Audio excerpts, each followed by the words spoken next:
Hi, Kiko.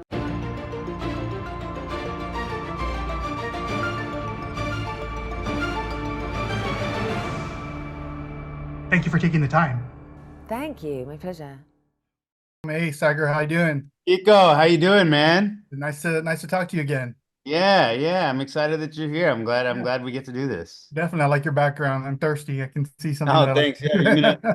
I can't I really reach it, but That's awesome. Hey, so we're really excited about this new show. Tell me about going into a project like this and what resonated with you about, the script or who you're going to be working with. Tell me a little bit about going into it.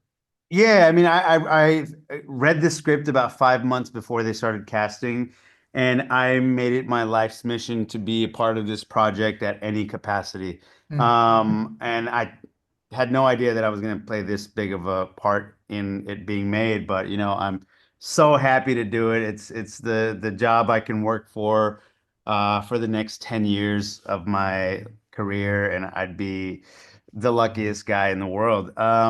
It's such a different character than Amr, as you know.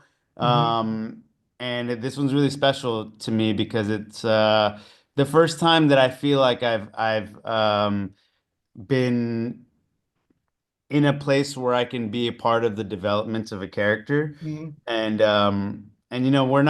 we're used to seeing ourselves as like supporting characters or just side roles or day players, co-stars, guest stars.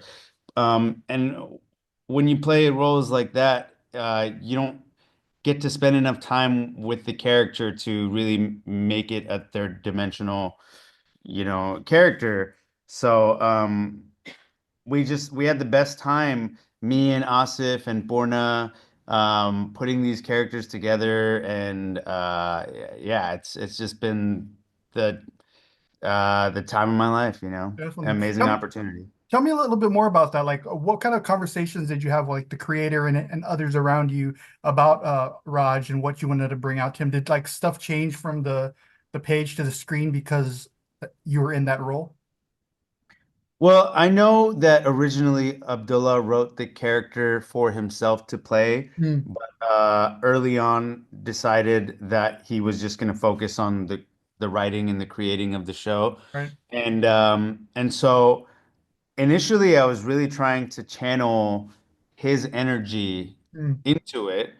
And I think what happened was kind of a nice mixture of me and him put together, and that is who Raj is, because yeah. Abdullah, out of him and I as a human being, he's way bolder than I am. He's Mm, just naturally more empowered seeming than I am, and he's not afraid to you know to say too much or to go a little overboard in what he's trying to say. And I think that's what he tried to um, put into Raj. And I tried to embody that as best as I could.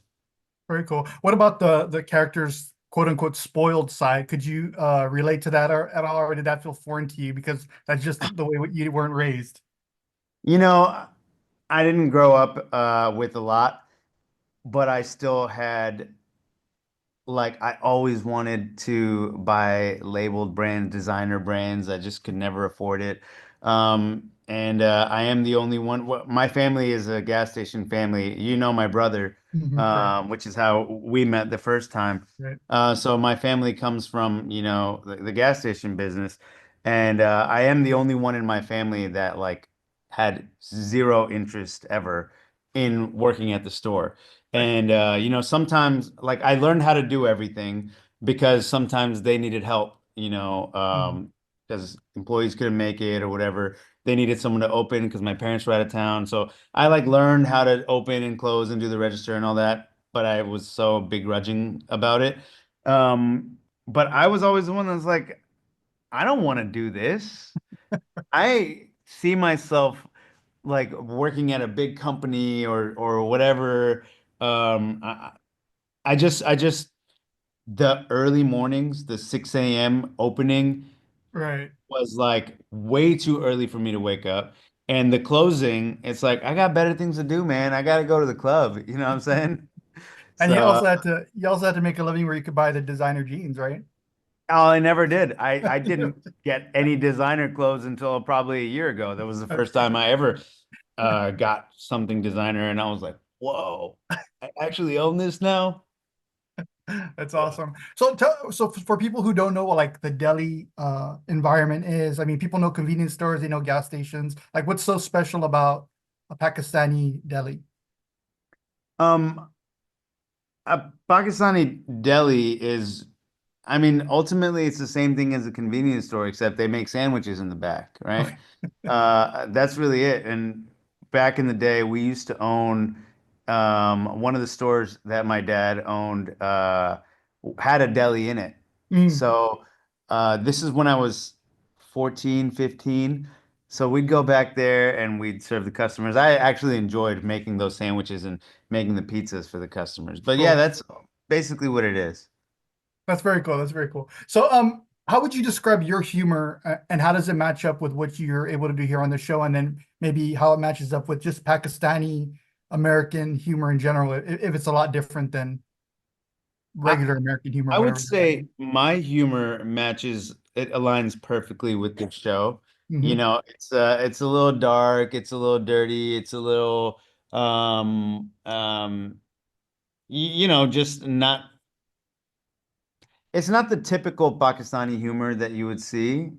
So I know that like the Pakistani American, like the diaspora, has been begging for something like this, something that's not so just model minority-esque, something Hmm. that's not super clean, because we aren't monoliths, right? We all have imaginations and we all, nobody feels exactly represented in terms of what they see in TV or in movies.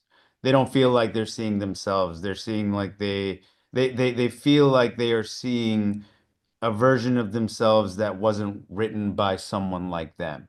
Right. And so that's one of the things that makes this show so special is um, Abdullah had a clear vision of what he wanted, and they staffed a bunch of writers from uh, just the room was just the most diverse room I've ever seen. You got, your brown people in there. You got people from all over the place. Right. Right. And so they added their touch to the scripts, and you had people from marginalized communities working in every department, and everybody kind of saw themselves in this script, and they were super passionate about their job and really invested in this show.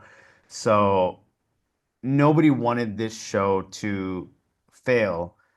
So everybody gave it 110% across the board, any Right. department. And yeah, we got what we got, and I feel like everybody's really proud of the work they did here. Awesome. Hey, Sagar, thank you very much for taking the time again. Again, congratulations on this film. You're doing a great job, and we'll be rooting for you in your career. We'll also be rooting for your brother, City Council Yeah, District 8 in he's a running couple for of city months, right? council. Yeah. Yeah, it's pretty Yeah. interesting, pretty exciting. Thank you So, so much, Kiko. thank you Man, very it's much, always a and pleasure. always a pleasure to talk to you too. All right, we'll talk soon. Thanks. Sounds good, man. All right.